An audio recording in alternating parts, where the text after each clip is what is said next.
Kondeipi, ndini mfana wenyu Zimbabwe Kid. What's up? This your boy ZK, Zimbabwe Kid, and this is Learn to Speak Shona with Zimbabwe Kid. And today is going to be a very short one, but a very effective lesson. Basically, I'll teach you guys how to count to 10 in Shona. 1 is motsi. Motsi, that's 1.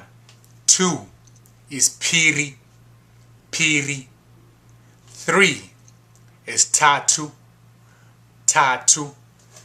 4 is china. China, that's 4. 5 is shanu. Shanu is 5.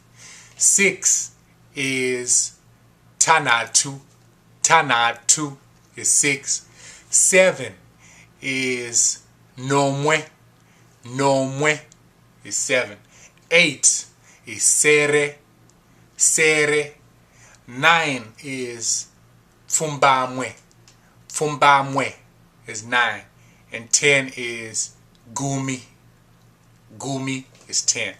So that's motsi, piri, tatu, china, shanu, tanatu, nomwe, sere, fumbamwe, gumi. And that's it for Learn to Speak Shona. That's how you count to 10 in Shona. And I am Zimbabwe Kid, Zimbo Nexus. As always, we say peace.